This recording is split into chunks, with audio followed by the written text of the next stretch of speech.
Halo teman-teman, perkenalkan kami dari kelompok 10, khususnya dari kelas TFRP 21 akan menjelaskan tentang aljabar boolean.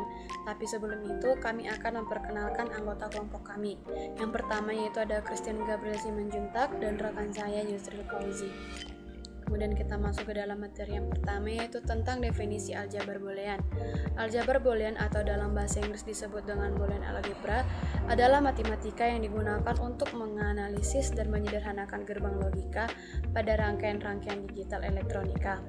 Boolean pada dasarnya merupakan tipe data yang hanya terdiri dari dua nilai, yaitu true dan false atau tinggi dan rendah yang biasanya dilambangkan dengan angka 1 dan 0 pada gerbang logika ataupun bahasa pemrograman komputer.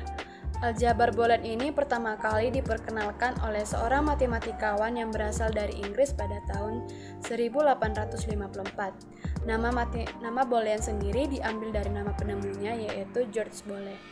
Aljabar boolean dapat didefinisikan secara abstrak dalam beberapa cara.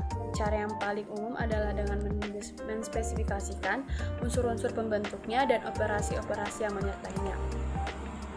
Nah, menurut Lipschutz, Seymour, dan Marcellus Lipson dalam bukunya 10,000 Solved Problems in Direct Mathematics, M.C. Graw-Hill pada tahun 1992, misalkan B adalah himpunan yang mendefinisikan pada dua operator biner, plus dan kali, dan sebuah operator unit atau aksen misalkan 0 dan 1 adalah dua elemen yang berbeda dari B, maka tuple B tambah kali aksen 0 kali 1 disebut aljabar boolean jika untuk setiap A, B, C, 0, B berlaku aksioma atau sering dinamakan juga postulat Huntington. Berikut unsur-unsur dari aljabar boolean. Yang pertama itu ada identitas.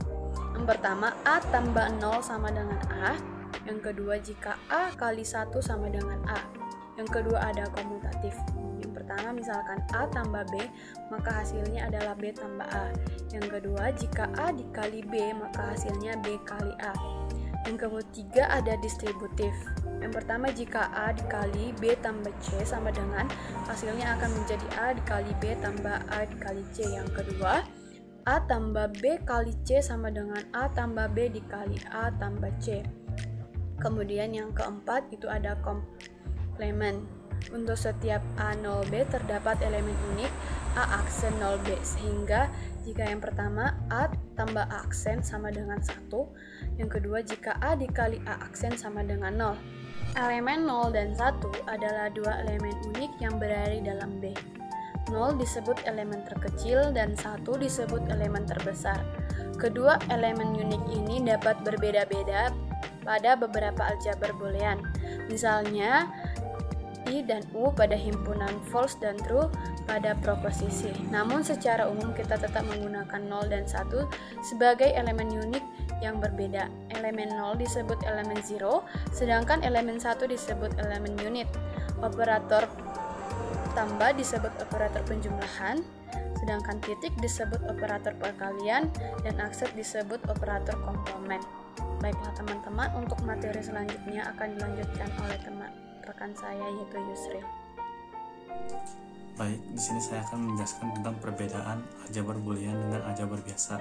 Yang pertama, pada hukum distributif yang pertama, yaitu A kali dalam kurung B tambah C sama dengan dalam kurung A kali B tambah dalam kurung A kali C, sudah dikenal di dalam aljabar biasa. Tetapi hukum distributif yang kedua, yaitu A tambah dalam kurung B kali C sama dengan A tambah B kali A tambah C, benar untuk aljabar boolean, tetapi tidak benar untuk aljabar biasa. Aljabar boolean tidak memiliki kebalikan perkalian atau multiplicative inverse dan kebalikan penjumlahan. Karena itu, tidak ada operasi pembagian dan pengurangan di dalam aljabar boolean. Kemudian aksioma nomor 4 mendefinisikan operator yang dinamakan komplement yang tidak tersedia pada aljabar biasa. Kemudian, aljabar biasa memperlakukan himpunan bilangan real dengan elemen yang tidak berhingga banyaknya.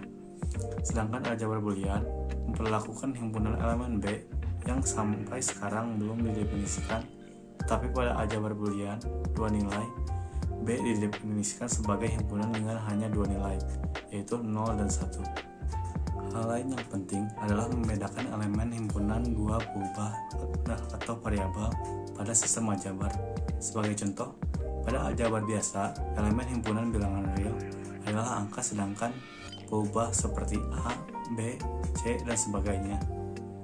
Dengan cara yang sama, pada aljabar boolean, orang mendefinisikan elemen-elemen himpunan dan perubahan seperti X, Y, Z sebagai simbol-simbol yang mempresentasikan elemen. Berhubung elemen-elemen B tidak didefinisikan nilainya, kita bebas menentukan anggota-anggota B. Maka, untuk mempunyai sebuah aljabar boolean, orang harus memperlihatkan: 1. Elemen-elemen himpunan B. 2. Kaidah atau aturan operasi untuk dua operator biner dan operasi uner. Yang ketiga, himpunan B bersama-sama dengan dua operator tersebut memenuhi keempat aksioma di atas. Jika ketiga persyaratan di atas dipenuhi, maka aljabar yang didefinisikan dapat dikatakan sebagai aljabar boolean. Berikutnya mengenai hukum-hukum aljabar boolean. Terdapat banyak sekali hukum-hukum aljabar boolean, tapi berikut kami akan menampilkan hukum yang paling pentingnya. Yang pertama adalah hukum identitas seperti berikut ini. Lalu kemudian hukum idempotent. Lalu hukum komplement. Kemudian hukum dominasi. Lalu hukum involusi. Kemudian hukum penyerapan, lalu hukum kumulatif, lalu hukum asosiatif, kemudian hukum distributif, lalu hukum De Morgan, dan yang terakhir adalah hukum 0 atau 1. Sekian dari kelompok kami. Mohon maaf bila ada kesalahan. Akhir kata, saya ucapkan terima kasih.